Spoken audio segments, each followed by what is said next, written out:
In the late 1970s, a family in Enfield, London, reported terrifying disturbances inside their home. It started with knocking sounds on the walls, but quickly escalated. Furniture moved on its own. Chairs flipped over. Objects flew across rooms. Most horrifying of all, the children, especially 11-year-old Janet, claimed to hear voices. Investigators recorded deep, growling sounds coming from her throat, speaking in a man's voice even though her lips didn't move. Neighbors, journalists, and even police officers claimed they saw things too.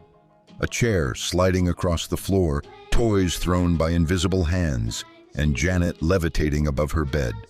The family became the subject of one of the most famous paranormal investigations ever, studied by Ed and Lorraine Warren, the same investigators from the Conjuring movies. To this day, no one has a full explanation. Some believe it was a hoax. Others are convinced something evil really lived in that house. And Janet herself? Decades later, she swears the voice never truly left her. Would you risk it for the truth?